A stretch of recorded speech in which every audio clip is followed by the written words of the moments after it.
안녕하세요. 저는 박민석 안수집사라고 합니다. 네, 이번 23차 세계산업인 대회를 맞아서 이렇게 창업을 생각하시는 저희 다락방 내에 창업자 그리고 랩런트 분들 그리고 산업인 분들께 이런 또 귀한 영상을 전달해 드릴 수 있게 돼서 영광이고요.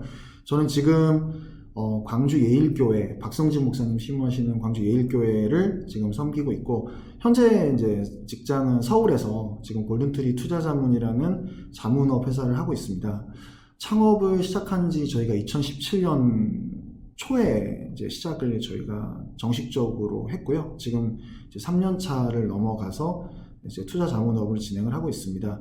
이번 지금 세계산업인 대회를 맞아서 제가 이제 요청을 받고 말씀을 드리려는 부분은, 창업 혹은 이제 기업을 시작하시려는, 아니면은 이 사업을 조금 더 성장시키려고 하시는 분들이 가장 중요하게 생각되는 게 사실상 이제 펀딩이랑 이제 자금 쪽 부분이 연관이 있으실 텐데요. 이제 그런 부분에 대해서 저희가 지금 하고 있는 일, 그리고 제가 지금 보고 있는 현장 부분을 좀 연결을 해서 좀 말씀을 드리고자 합니다. 이제 지루하실 수도 있을 것 같아서 이제 되도록이면 좀 제가 이게 엄청 객관적이다라고 보여지기보다는 제가 현장에서 주관적으로 느꼈던 부분을 중심으로 제가 말씀을 좀 드리려고 합니다. 네. 첫 번째는 이제 피투자 기업 선정, 펀딩 기준에 대해서 이제 여쭤보시는 분들이 되게 많은데요. 이제 저희 회사 같은 경우는 자문업을 하는 자문회사긴 한데, 이제 기관 혹은 지금 뭐 하이넷워스 고객이라고 하죠. 이제 자산이 좀 많으신 고객들, 그리고 일반 투자자 고객들까지 아울러서 저희가 이제 투자 자문 형식으로 투자금 유치를 하고, 그리고 적절한 투자 기업에 대한 추천, 그리고 투자 상품에 대한 추천, 자문을 드리고 있습니다. 저희도 그뿐만 아니라 저희 자체도 지금 회사를 진행함에 있어서 투자 자금 그리고 투자 펀딩을 받기 위해서 저희 회사 자체도 이제 VC라던가 아니면 IB 쪽, 그리고 이제 뭐 투자 회사들을 미팅을 많이 다녀봤었는데요. 이제 그런 기준에서 봤을 때 사실상 이제 세 가지로 되게 많이 기준들을 세우시더라고요. 물론 현업 지금 IB라던가 벤처캐피탈 쪽에서 일을 하시고 계신 분들은 더 구체적인 크라이테리아라든가 그러한 기준들이 있으실 텐데, 저는 좀 제가 경험했던 부분 바탕으로 좀 더 좀 쉽게 말씀을 좀 드리고자 해요. 일반 투자자와 기관 그리고 VC, IB, 이제 이 두 가지의 투자 그룹이 나뉘는데요. 일반 투자자의 경우에는 아무래도 투자 기간 자체는 좀 단기 그리고 중기인 경우들이 좀 많은 것 같습니다. 그러니까 단기, 중기란 말씀은 1년 혹은 길어야 2, 3년 정도의 보통 투자 기간을 가지고 투자를 하시는 분들이 계략적으로 많으시고요. 지금 저희 회사 같은 경우는 지금 투자 고객들이 약 10,000명 정도 지금 현재 저희 자문 계약이 되어 계시는 분들이 있으신데, 이분들의 투자 기간이라던가 상품에 대한 니즈를 봤을 때는 그런 것들이 좀 많고요. 그리고 성향 자체는 극도로 두 개로 나뉘어져 있습니다. 엄청나게 보수적으로 투자 원금에 대한 안정성을 중시하시는 분들이 계시고, 아니면 투자 원금을 지키는 리스크에 대해서는 어느 정도 손실을 생각하시지만 투자에 대한 리턴, 그러니까 수익성에 대해서는 굉장히 높아야 된다, 차라리 그렇게 생각하시는 분들도 좀 양쪽으로 나뉘어져 계신 것 같아요.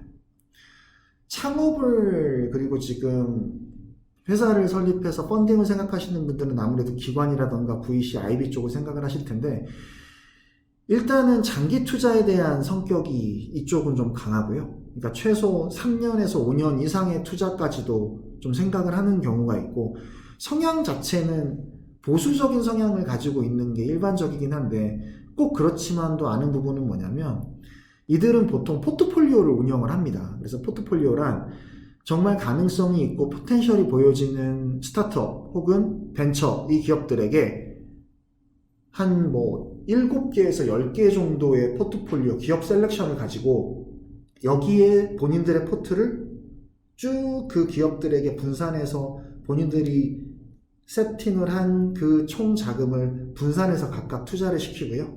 거기에 대해서 그 기관들이나 VC들이 보통 기대하는 건 한 뭐 20% 정도에서 15%에서 20% 정도만 성공을 해도 성공이라고 그들은 생각을 하거든요. 그러니까 총 포트폴리오 10개 기업을 투자한다고 하면 2개 정도만 이 중에 본인들이 생각하는 부분에서 대박이라고 얘기하죠. 투자 기대 수익률 이상을 내도 충분히 전체 포트에 대한 수익을 낼 수 있는 구조예요. 그러니까 7개, 8개는 그냥 망한다고 보는 거죠. 근데 2개가 예를 들어서 여러분들이 알고 계시는 현재 알고 계시는 테슬라라던가 아마존이라던가 애플이라던가 이런 기업들에게 이런 비슷한 기업들에게 투자가 됐다고 가정하면 거기에 대한 기대 수익률은 나머지를 상쇄하고도 남는다. 그렇기 때문에 이제 가장 중요한 거는 내가 시작하는 사업이 어느 정도의 매력도를 가지고 있느냐가 제일 중요한 거겠죠. 그래서 3가지를 항상 본인들이 사업을 시작하실 때에도, 여러분들이 사업을 시작하실 때에도 생각을 하셨으면 좋겠어요. 이 3가지를. 그러니까 내가 입장을 바꿔서 투자자로서 내 회사에 투자를 한다고 생각했을 때 투자 원금에 대한 안전성 그리고 기대 수익률, 이 둘 중에 하나에 대해서는 매력도를 가지고 있어야 된다고 봐요. 그리고 거기에 대해서 황금성이라고 하죠. 투자 기간, 얼마의 기간에는 엑시스를 할 수 있느냐는 표현을 쓸 수 있죠. 이거를 현금화시켜서 나갈 수 있느냐. 아무리 기업 가치가 올라갔다고 평가가 된다고 하고 평가를 받는다고 해도 이게 시장에서 거래가 되지 않고 현금성으로 바꾸지 않는다면 투자자에게는 매력도가 없는 거거든요. 기관이나 VC 같은 경우 궁극적으로 원하는 건 엑시 플랜입니다. 그래서 내가 이 기업에 투자를 했을 때 궁극적으로 내가 얼마의 기간 동안에 어느 정도의 기대 수익률을 가지고 빠져나갈 수 있는지에 대한 이 3개에 대한 스토리텔링이 일단은 돼야 된다. 그냥 우리 기업은 이런 비전을 가지고 있고 이렇게 잘 될 거예요 라는 형식 말고요. 그냥 확실한 이 3가지에 대한 측면에서 꼭 수치적인 부분은 아니더라도 계략적으로 가늠할 수 있는 척도로 말씀을 해주실 필요가 있다고 생각을 합니다. 그러니까 저희 회사 같은 경우는 이제 보험 쪽에 보면은 보험 설계사분들이 계십니다. 이제 그런 보험 설계사분들을 바탕으로 하는 게 여러분들이 알고 계시는 삼성생명이라던가 DB라던가 교보라던가 하나라던가 여러 가지 보험사들이 있잖아요. 그런 회사들에게 이제 보험 설계사가 있듯이 저희 투자 자문사도 투자권유 대행인이라는 에이전트를 저희가 계약을 맺고 진행을 할 수가 있어요. 그래서 이분들은 저희의 자문 가이드에 따라서 고객들을 만나서 투자 가이드를 드리고 저희가 자문 계약을 맺고 수수료를 받는 비즈니스 모델인데, 저희도 초기에 여기에 대해서 투자 자금을 받으려고 VC라던가 IB를 만나본 적이 있습니다. 한국 내에서 좀 큰데, 그리고 중소 사이즈도 만나본 적이 있는데 그분들이 하시는 얘기가 되게 좀 충격적이었어요. 바로 말씀을 하시는 게 너희가 BEP를 달성할 수 있는 시점을 얘기해 달라는 거예요. 그러니까 BEP라는 게 이제 브레이크 이븐 포인트라고, 너희가 손익분기점을 넘을 수 있는 시점, 혹은 확실한 캐시플로우, 현금 흐름을 만들 수 있는 시점을 가지고 오면 그걸 바탕으로 투자를 하겠다예요. 그러니까 저희가 가지고 있는 원대한 비전이라던가 모델이라던가 이런 거보다도 이 저희 모델을 바탕으로 할 수 있는 거. 저희가 2017년 말부터 투자권유 대행인 모집을 시작했는데 저희가 2018년도 초에 한 50명 안 됐을 거예요. 그런데 지금 1200명 정도 되거든요. 이제 국내 증권사를 통틀어서 저희가 한 4위에서 5위권 정도 되는 투자권유 대행인 수를 가지고 있는데, 이 숫자를 바탕으로도 IB나 BC 같은 경우는 투자를 주저하는 경우가 있었어요. 그러니까 확실한 BEP 모델, 언제부터 손익분기점을 넘길 수 있는지, 그리고 언제부터 확실한 캐시플로우를 클리어하게 만들 수 있는지가 굉장히 중요합니다. 그래서 사업을 시작하실 때 궁극적으로 결정하시고 판단하셔야 될 거는, 중요하게 생각하셔야 될 거는, 내 회사의 이 모델이 언제부터 어떠한 방식으로 시장에 현금 흐름을 만들어낼 수 있으며, 그리고 이게 어느 시점에 비용을 상쇄하는 손익분기점을 넘어갈 수 있다. 이 2개에 대한 그림을 꼭 비전과 함께 먼저 같이 그리셔야 될 거라고 판단이 됩니다. 만약에 펀딩을 원하신다면요.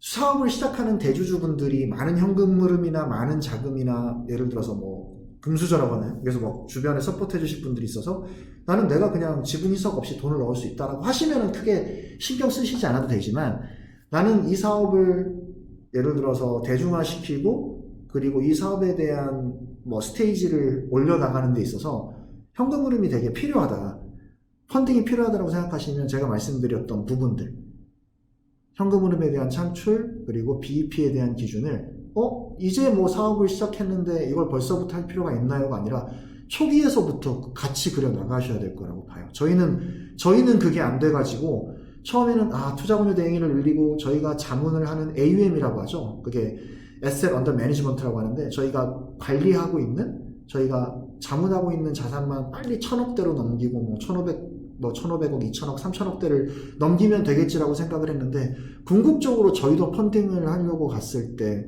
VC라든가 IB 쪽에서 요구를 했던 거는 그거였어요. 네.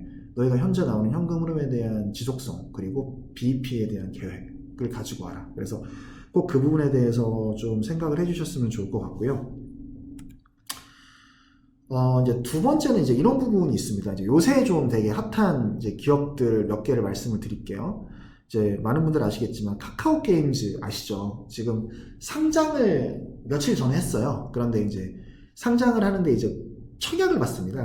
이제 주식회사가 시장에 나가면 이제 공모라고 하죠. 일반 시장에 나가면 이제 주식시장에 뭐 코스닥, 코스피 시장에 나가게 되면은 이제 공모가를 받고 투자자들에게 전체적으로 청약을 받게 돼 있어요. 저는 뭐 이제 저 투자하고 싶어요. 뭐 이 돈을 낼게요 해서 전체 경쟁률, 전체 들어온 금액 대 본인들이 이제 상장을 하려고 하는, 증자하려고 하는 총 금액의 비율로 이제 상장을 하게 되는데 카카오 게임즈 같은 경우는 제가 알기로 거의 1500대 1 네, 정도의 청약이 된 걸로 알고 있어요. 굉장히 인기가 있었다는 거죠. 그러면 이제 여러분들도 너무 잘 생각하시겠지만 왜 시장에 이렇게 인기가 있느냐. 궁극적으로 오늘이 지금 제가 이거 녹화를 하고 있는 날이 토요일인데 금요일 기준으로 해서 지금 2번 상한가를 갔어요. 그러니까 주식에 대한 말씀을 드리려는 게 아니라 시장에 대한 기대 가치가 그만큼 높다는 거죠. 지금도. 그러니까 고객들이나 투자자들은 이 돈을 내고도 투자를 할 의향이 있는 거예요. 지금 이 가치가. 근데 왜 그러냐. 일반적으로 봤을 때는 카카오라는 지금 플랫폼, 카카오가 워낙 탄탄하니까 이런 것도 있지만 카카오 게임즈가 사실은 게임을 막 개발하고 만들어내는 회사는 아니에요. 뭐 넥슨이라던가 여러분들이 아시는 뭐 게임 회사, 뭐 게임빌이라던가. 하지만 이 회사가 엄청난 탄탄한 현금을 만들 수 있는 플랫폼을 갖추고 있다는 거죠. 그러니까 어느 정도의 완성도가 있는 게임을 그냥 배출하면 엄청나게 많은 사람들한테 노출이 되기 때문에 그 플랫폼의 노출을 통해서 충분히 현금화를 만들 수 있다는 게 투자자들의 생각인 것 같아요. 그래서 정말 재미있는 흐름이긴 하지만 카카오 게임즈가 얼마나 재미있는 게임을 만드는지가 관건이 아니다. 이 플랫폼이 얼마나 많은 사람들한테 노출이 되면 현금화 시킬 수 있는지를 투자자는 보고 있다는 관점. 이런 부분도 한번 봐주시면 좋을 것 같고요.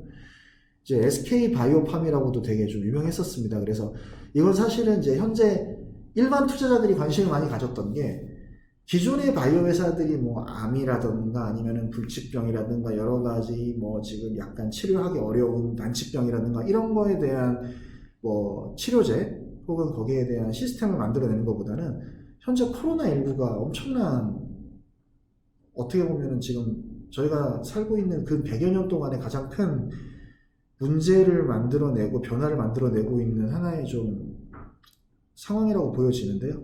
이런 상황에 맞물려서 이 회사가 되게 흐름을 탄 것도 있습니다. 그래서 내가 창업을 할 때는 사실은 시대의 흐름과 조류가 맞아야 된다고 봐요. 그래서 이따 설명을 드리겠지만 뭐 언택트라던가 아니면 코로나 시대에 맞는 여러 가지 창업들을 이 기준에 맞춰서만 해야 되는 것이냐 꼭 그런 건 아닙니다만 이 흐름에 역행할 필요는 없다는 거죠.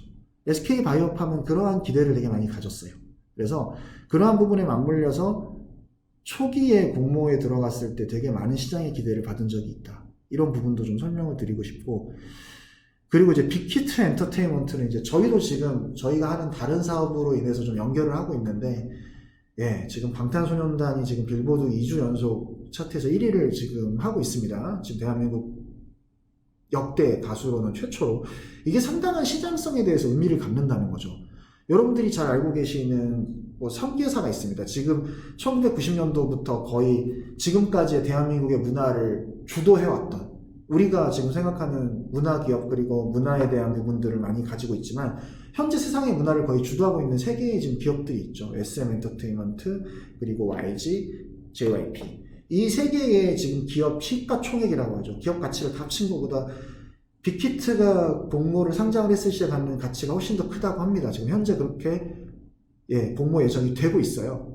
근데 이 정도의 파워를 가지고 있는 거는 이 지금 문화 콘텐츠에 대한 부분에 지금 기대치거든요. 사실은 K-팝 이런 부분들. 그래서 문화 그리고 바이오 그리고 현재 우리가 사용을 하고 있는 SNS, 언택트죠. 카카오도 이러한 플랫폼, 이러한 컨셉과 이러한 기업에 대한 흐름이 어떻게 투자자들한테 지금 받아들여지고 있는지가 되게 중요하다고 보고 있습니다. 이전에 굉장한 시대의 흐름을 이끌었던 중공업, 자동차, 물론 자동차는 이제 수소라던가 전기차로 흐름을 이어가고 있습니다만 기존의 자동차, 그리고 화학이라던가 지금 중공업이라던가 조선, 지금 이러한 산업들은 사실은 굉장히 어떻게 보면 내리막길을 가고 있어요.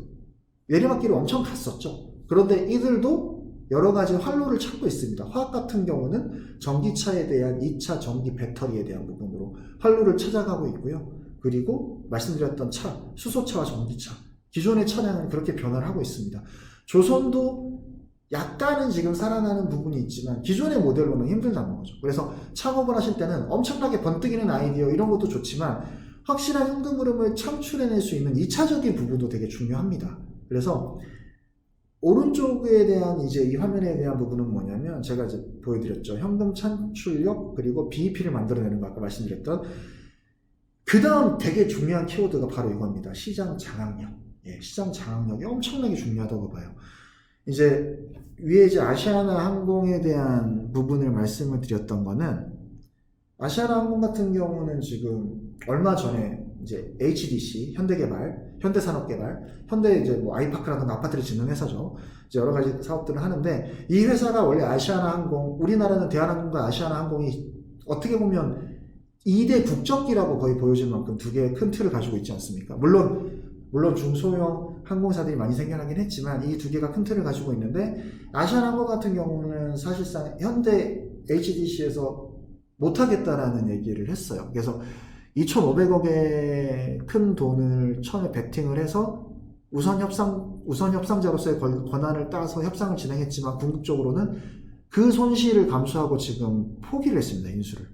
근데 그 이유는 뭐냐면 현금 창출력이 떨어집니다. 무슨 말이냐? 매출로 현금을 창출할 수 있지만은 BEP 라인을 못 넘어요. 넘을 수가 없고 거의 손실을 쌓아가고 있는 현장입니다. 지금 이 아시아나 항공 같은 경우는. 그렇기 때문에 엄청난 의미가 있죠. 국적기를 보유한다는 건. 이 앞으로의, 그리고 코로나가 언제까지 갈지 모르겠지만 코로나가 어느 정도 완화되는 이후, 뭐 종식이라는 표현은 되게 어려울 것 같고요. 이 이후에 이 시장을 봤을 때 항공산업과 관광산업은 비행기를 타지 않고는 움직일 수 없으니까요. 하지만 이것을 포기하게 만든 건 궁극적으로는 BEP 라인을 달성하지 못했던 부분이 크다. 승자의 저주라고도 하죠. 좋은 거를 인수를 했지만 궁극적으로 거기에 대해서 이익을 얻지 못하면 밑빠진 독에 물붓기가 될 수 있다는 판단에 포기를 하게 됐고요. 이런 부분을 보셨을 때도 내가 확실한 현금 흐름을 세워나가는 게 지금 사업에 대한 비전 이런 것도 굉장히 중요하지만 펀딩을 받는 입장에서는 되게 그러한 비전을 주는 게 중요하다. 그 아래를 보시면 이제 쿠팡이라는 게 있는데요. 이거는 위에 세 개 키워드 중에 시장 장악력, 저희가 MS라고 부릅니다. 마켓쉐어라고 부르는데요. 시장 장악력과 굉장히 큰 이게 의미를 차지합니다. 이게 무슨 뜻이냐? 이렇게 말씀을 드릴게요. 쿠팡 같은 경우는 엄청난 시장에 대한 지금 장악력을 보이고 있어요. 다음 장을 먼저 보여드릴 텐데, 온라인 이커머스라고 하죠. 이게 더 뜬 이유가 뭐냐면, 코로나로 인해서 사람들이 물건을 사러 가지 않아요. 그냥 온라인으로 주문을 해요. 여러분도 그렇게 하시죠. 많이들. 근데 온라인 이커머스가 2020년 1분기를 봤을 때 쿠팡이 현재 24.6% 차지하고 있습니다. 전체 우리나라에. 여러분들이 잘 아시는 G마켓이 19.1%, 1위였는데 2위로 떨어졌어요. 11번가 지금 SK가 하고 있는 15.9%. 그런데 되게 재밌는 스토리가 있는 게 많은 분들이 아실 수도 있어요. 쿠팡 같은 경우는 펀딩을 어디서 받았냐면은 손정희 회장 아시죠? 손정희 회장. 일본에 지금 엄청난 소프트뱅크라는 회사를 가지고 있잖아요. 근데 그 소프트뱅크가 아랍권과의 제휴를 통해서 만든 소프트뱅크 비전펀드라는 게 있습니다. 역대 역사상 최대 규모의 펀드 규모를 가지고 있는데요. 그 펀드로부터 쿠팡은 펀딩을 받았습니다. 그런데 손정희 회장이 초기에 쿠팡에게 요구했던 게 있어요. 뭐가 있냐면 너희는 근실 혹은 근기간 수년 내에 BEP 달성 혹은 큰 손익분기점을 만들려고 하지 마라. 무조건 MS 마켓쉐어를 잠식하는 데만 초점을 맞춰라. 그래서 뭐 지난 분기 작년 말에 되게 막 이런 부분 때문에 손정희 회장이 곤혹을 치렀다는 얘기도 있지만, 저는 궁극적으로는 이 흐름이 맞다고 보여지는 게, 쿠팡은 궁극적으로는 어떻게 됐건 지금 대한민국 온라인 이커머스 시장은 엄청난 시장이 될 건데, 이 온라인 이커머스 시장의 1등으로 매출을 진행을 하고 있고요. 더 놀라운 거는 매출의 속도예요. 오른쪽 보시면 2017년 2조 7천억, 근데 2018년에 4조 4천억 거의 그렇게 됩니다. 2019년 작년은 7조 2천억 가까이 됐어요. 이 속도는 엄청난다는 거죠. 마켓을 잠식하는 그 속도가. 그런데 재미있는 건 영업 손실에 대한 부분이 2018년을 분기점으로 해서 점점 줄어들고 있고요. 쿠팡은 지금 2, 3년 안에 이 영업 손실을 바꿀 수 있다는 플랜을 갖고 있어요. 시장을 먼저 잠식할 수 있는 확실한 플랜과 비전이 있다면 펀딩을 유치할 수 있다는 거죠. 그래서 두 개입니다. 꼼꼼하게 안정적으로 일정 시점 안에 현금에 대한 BEP를 달성할 수 있다는 비전 혹은 플랜을 갖고 계시거나, 아니면 빠르게 시장 마켓쉐어를 잠식할 수 있다는 비전을 보여줄 수 있어야 돼요. 이 두 개. 마켓쉐어를 잠식할 수 있는, 여러분들도 뭐 아시겠지만 마켓쉐어 잠식에 대한 부분은 두 개의 큰 카테고리가 있습니다. 요인이. 첫 번째, 남들보다 먼저 해야 됩니다. 1등이 돼야 돼요. 1등의 중요성은 제가 이따 잠깐 설명해 드릴 텐데, 1등이 돼야 되거나, 아니면 1등을 압도적으로 누를 수 있는 기술력이 있어야 됩니다. 아니면 장악할 수 있는 요인이 있어야 되거나. 근데 2등은 굉장히 힘들어요. 그러니까 기존에 이미 1위라든가 비슷한 컨셉의 산업군들이라든가 경쟁사들이 자리를 잡고 있는데, 내가 거기에 들어가서 압도적인 무언가를 통해서 1위를 할 수 있다. 물론 하나님이 함께 하시고 진행하시는 엄청난 비전 무엇인가가 있다면 가능할 수도 있겠으나, 현실적으로는 그게 굉장히 불가능이라고까지는 말씀드리지 않겠지만 쉽지 않다. 그거를 역전할 수 있는 무언가 카드를 가져가기에는. 그래서 어떤 게 좋냐?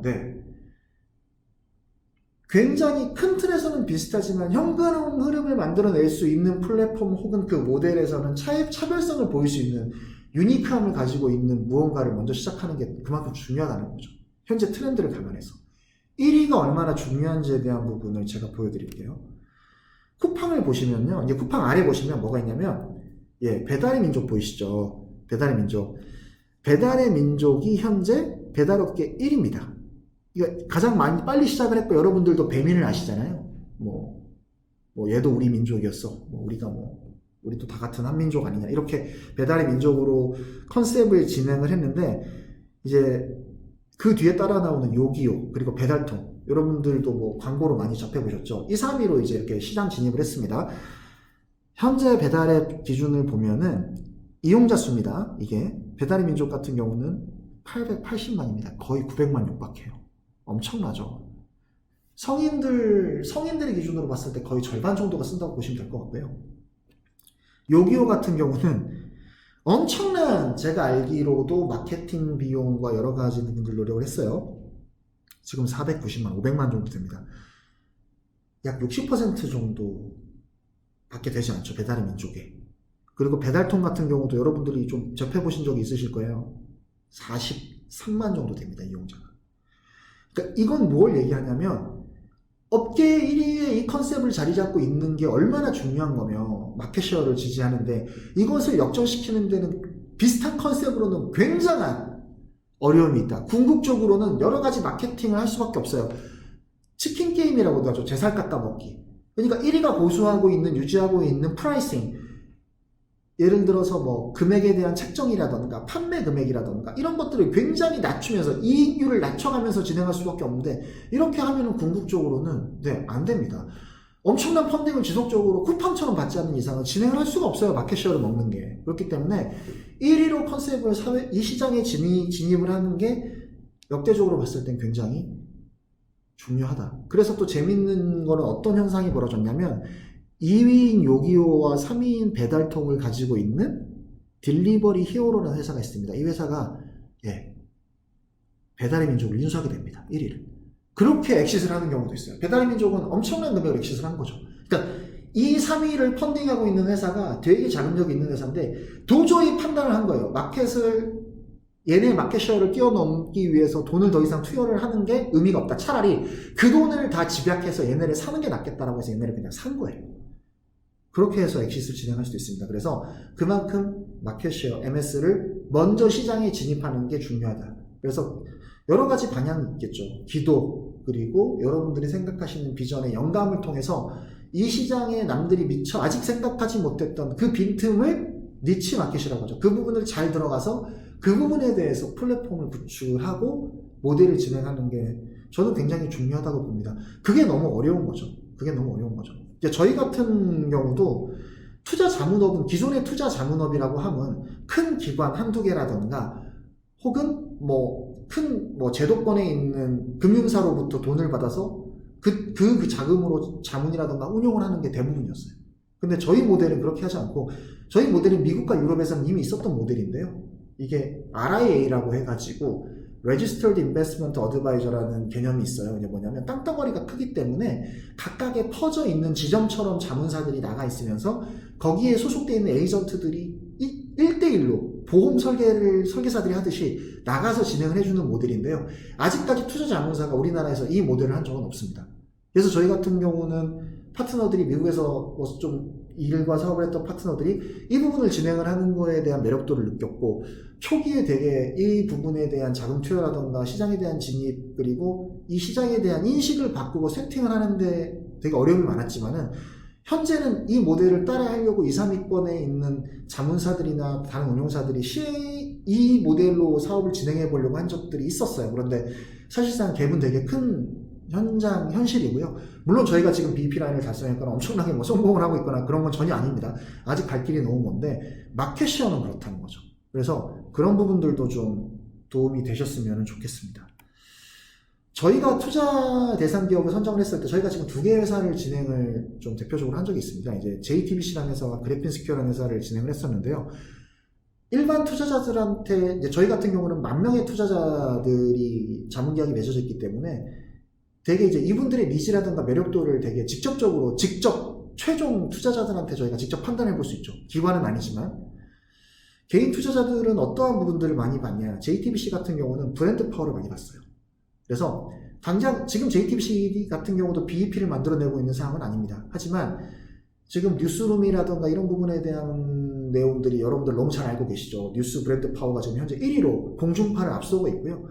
이 부분들에 대해서 지금 여러분들 예전에 많이 즐겨보셨던 스카이캐슬이라던가 아니면은 다양한 드라마들이 부부의 세계 저는 보지 않았습니다만은 되게 많이들 알려져 있더라고요.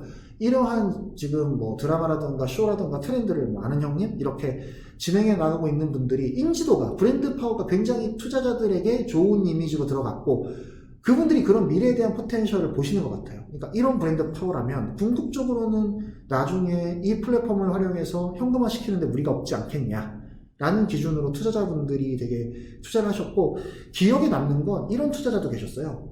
나는 내 자식들에게 내 대에서 이게 상장이 되고 돈을 벌지 못한다 하더라도 그분이 제가 알기로 개인인데 한 5억 이상 투자를 하셨는데 나는 내 자식들한테 이거 증여해 주겠다. 물려주겠다라는 그러한 투자자도 계세요. 그래서 지금 여러분들 초기 사업을 시작하실 때 진짜 말 그대로 스타트업 이제 막 시작하시는 부분이라든가 벤처의 수준에서 있어서는 5억, 10억 그리고 20억에 대한 투자도 굉장히 중요한 부분으로 작용을 합니다. 그래서 이러한 매력도를 느끼는 큰 개인 투자자도 여러분들의 투자 타깃이 될 수 있다. 그래핀스퀘어 같은 경우는 압도적인 기술력과 특허 그리고 앞으로 화학이라던가 이런 부분에 있어서 휴대폰 그리고 전기차에 대한 연결 여러 가지 좀 적용력 이게 되게 광범위하다는 게 상당한 매력도를 가지고 왔고요.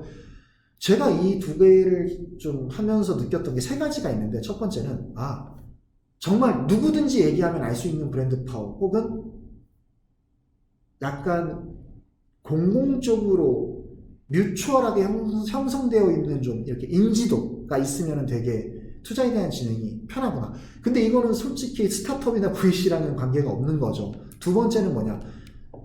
가지고 있는 압도적인 차별성, 기술력, 그리고 그게 트렌드와 맞는 부분이 있으면 투자를 받을 수 있구나라는 걸 알았고요.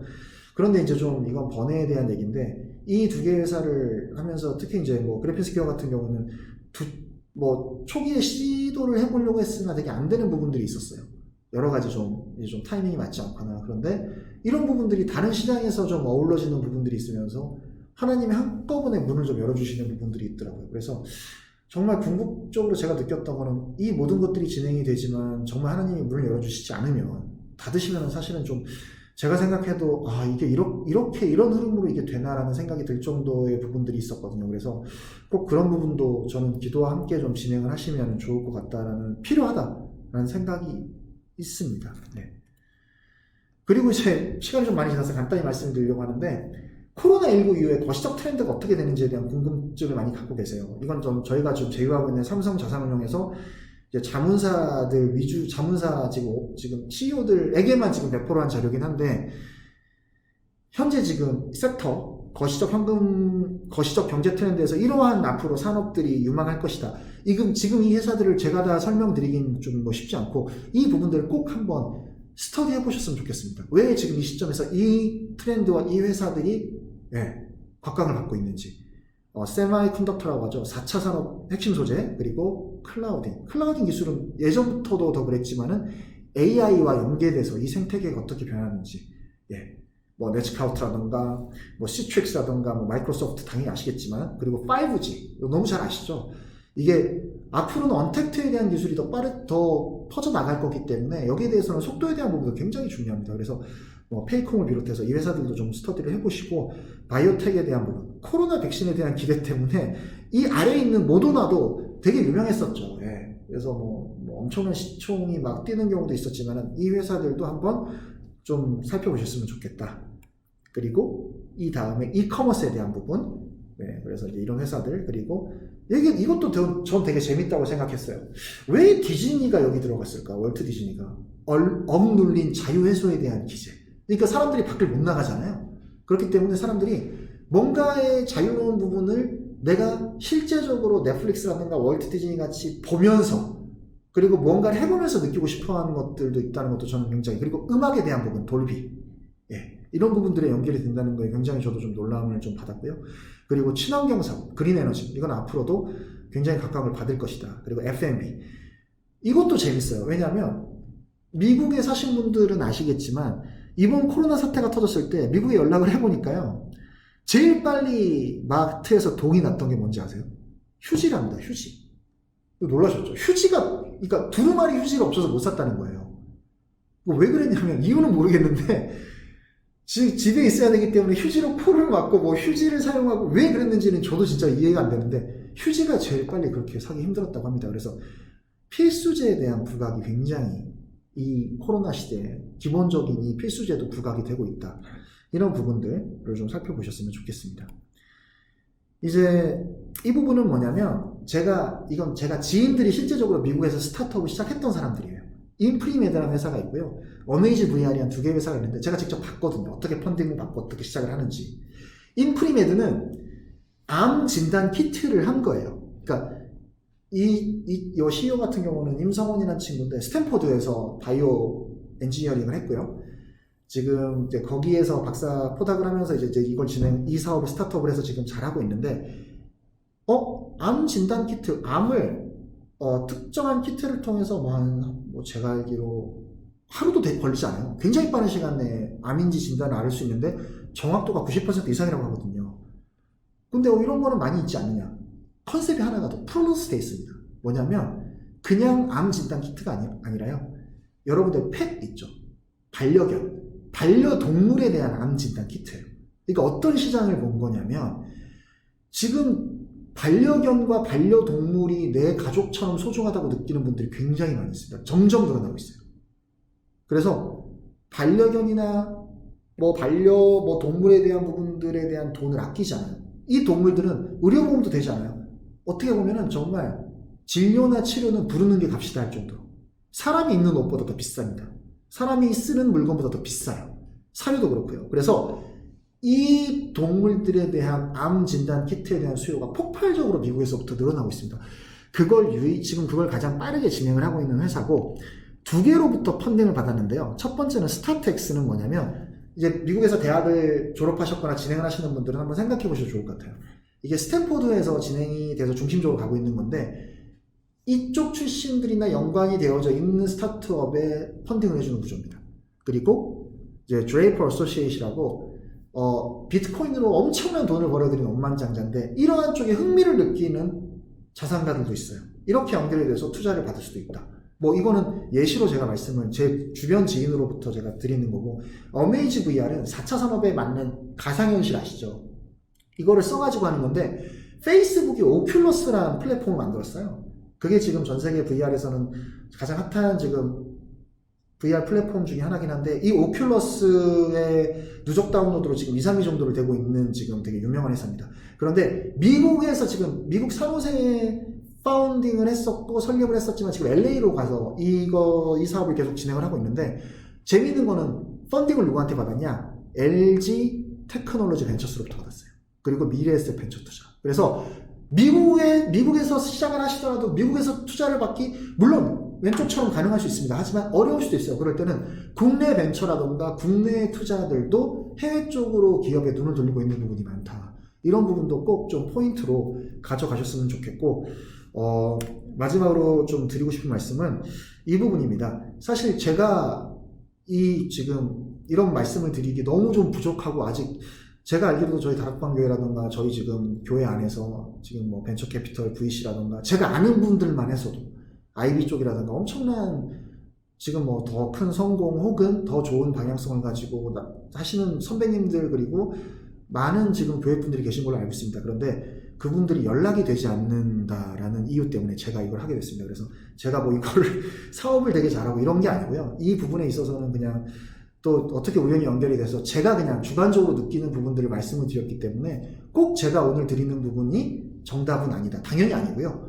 더 많은 답 그리고 더 많은 기도와 더 많은 묵상 그리고 여러 가지 부분들의 만남의 축복을 통해서 충분히 지금 창업을 계획하고 계시고 꿈꾸고 계시고 비전을 갖고 계신 분들도 충분히 더 넓은 방향과 더 좋은 방향으로 훨씬 더 성공적인 방향으로 가실 수 있다 라는 말씀을 제가 꼭 드리고 싶고, 다른 부분보다 제가 기도하면서 느꼈던 거는 저도 미국에서 일을 하다가 뭐 회계 컨설팅 펌에서 일을 하다가 한국에 들어와서 증권사 그리고 IB 운용사 은행에 계시는 분들과 함께 이 사업을 시작하고 있지만 하나님이 원하시는 거는 능력은 아니라고 생각을 하고 있습니다. 왜냐하면 하나님은 진짜 올마이티 하신 분이잖아요. 진짜 무한한 능력을 갖추시고 저희도 그렇게 말씀을 하고 기도하자면 믿고 있지 않습니까? 못하시는 게 없으신 부족함이 없으신 하나님이시기 때문에 저희의 작은 능력이 필요하신 건 아니라고 생각이 들고요. 저희의 방향과 중심이 필요하실 거라고 생각을 하고 있습니다. 그래서 궁극적으로 237 그리고 우리 후대 그리고 가장 중요한 우리 교회를 살릴 수 있는 이 성전 기업을 할 수 있는 이 방향성을 찾고 계신 게 아닐까라는 생각이 들고, 지금 이 저의 얘기를 같이 공유하고 듣고 계시고 그렇지 않더라도 이 방향을 위해서 기도하고 계시는 모든 분들에게 좋으신 하나님은 꼭 닫힌 문 그리고 가보지 못한 길을 열어주실 거라고 저는 확실하고 믿고 있습니다. 이런 부분을 같이 기도하고 저뿐만 아니라 저희 다락방교회 내에서 그리고 이 산업 쪽으로 여러 가지 좋은 생각을 갖고 계시고 진행하고 계시는 선배님들을 꼭 찾아보셔서 여러분들의 만남의 축복을 이어가셨으면 좋겠습니다. 감사합니다.